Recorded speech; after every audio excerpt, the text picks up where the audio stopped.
मैं colonel Sophia Qureshi और मेरे साथ विंग कमांडर व्योमिका सिंह आज आपको 6 से 7 मई 2025 की रात 1:05 से 1:30 बजे के बीच भारतीय सशस्त्र बलों द्वारा अंजाम दिए गए ऑपरेशन सिंदूर के बारे में जानकारी देंगे। ऑपरेशन सिंदूर 22 अप्रैल को पहलगाम में हुए विभत्स आतंकवादी हमले के शिकार मासूम नागरिकों व उनके परिवारों को न्याय देने के लिए लॉन्च किया गया था। इस कार्रवाई में 9 टेररिस्ट कैंप्स को टारगेट किया गया और पूरी तरह से इसे बर्बाद किया गया। पाकिस्तान में पिछले 3 दशकों से टेरर इंफ्रास्ट्रक्चर का निर्माण हो रहा है। इसमें recruitment, indoctrination centres, training areas व लॉन्च पैड शामिल थे, जो पाकिस्तान और पाक अधिकृत जम्मू कश्मीर POJK दोनों में फैले हैं। Operation Sindoor was launched by Indian Armed Forces to deliver justice to the victims of Pahalgam terror attack and their families. 9 terrorist camps were targeted and successfully destroyed. Over the last 3 decades, Pakistan has systematically built terror infrastructure. It is a complex web of recruitment and indoctrination centers, training areas for initial and refresher courses, and launch pads for handlers. These camps are located both in Pakistan as well as Pakistan-occupied Jammu and Kashmir areas.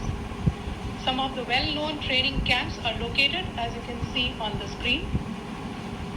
They are distributed from Savai Nala in the north, counting to approximately 21, ending at Bhavalpur to the south.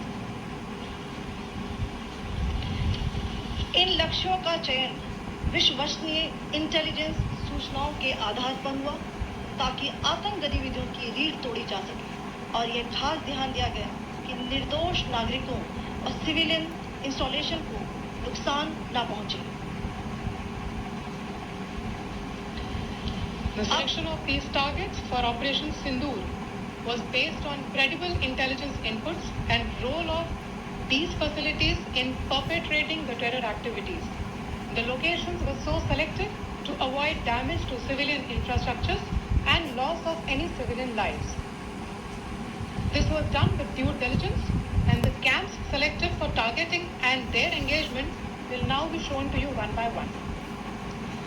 POJK के target आपको बताना चाहूंगी। सबसे पहले सवाई नाला camp Muzaffarabad, जो कि POJK के लाइन ऑफ कंट्रोल से 30 किलोमीटर दूर है। यह एक लश्कर-ए तोयबा का ट्रेनिंग सेंटर था। 20 अक्टूबर 2024 सोनमर्ग, 24 अक्टूबर 24 गुलमर्ग, 22 अप्रैल 2025 पहलगाम। इन हमलों के आतंकियों ने यहीं से प्रशिक्षण लिया था। सैयदना बिलाल कैंप मुजफ्फराबाद, यह एक जैश ए मोहम्मद का स्टेजिंग एरिया है। गुलपुर कैंप कोटली, यह LOC से 30 किलोमीटर दूर था। लश्कर-ए तोयबा का बेस था, जो रजौरी पुंछ में सक्रिय था। 20 अप्रैल 2023 को पुंछ में और 9 जून 2024 को तीर्थ यात्रियों के बस हमले में यहीं से आतंकी को ट्रेन किया गया था।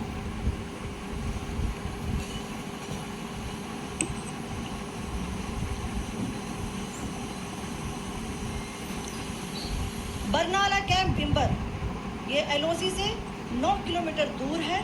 यहाँ पर हथियार हैंडलिंग, IED व जंगल सर्वाइवल का प्रशिक्षण केंद्र था। अब्बास कैंप कोटली,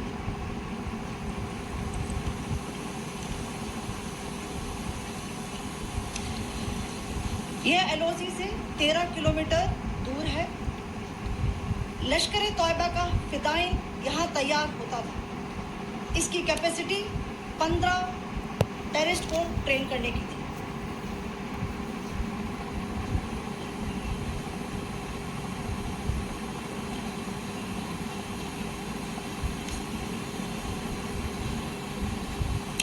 अब मैं पाकिस्तान के अंदर के टारगेट से अपडेट अवगत कराना चाहूँगी।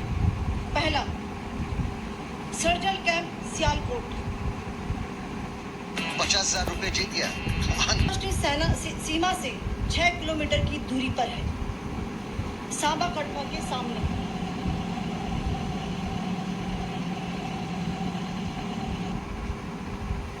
फिर पुलिस के 4 जवानों को की जो हत्या की गई थी, उन आतंकवादियों को इसी जगह पर ट्रेन किया गया था।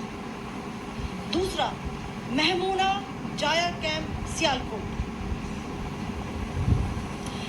यह 18 से 12 किलोमीटर आईबी से दूर था। हिजबुल मुजाहिदीन का बहुत बड़ा कैंप था।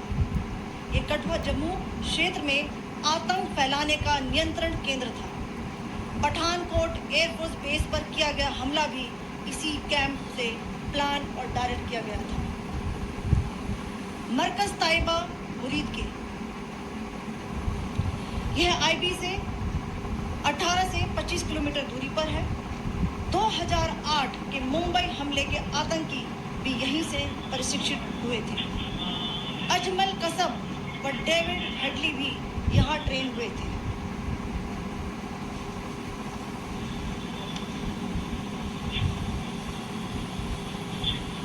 आगे दूसरा है।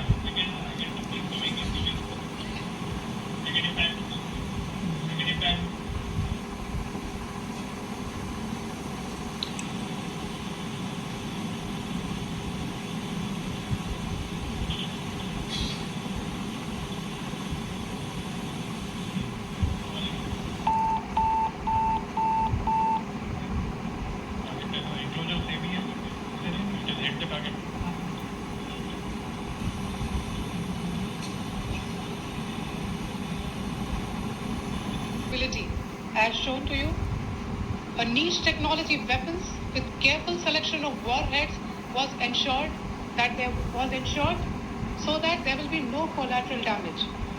The point of impact in each of the target was a specific building or a group of buildings. All the targets were neutralized with clinical efficiency, and the results reiterate the professionalism of the Indian Armed Forces in the planning and execution of their operations. No military establishments were targeted. India has demonstrated considerable are fully prepared to respond to Pakistani misadventures, if any, that will escalate this situation. Jai Hind, and thank you very much.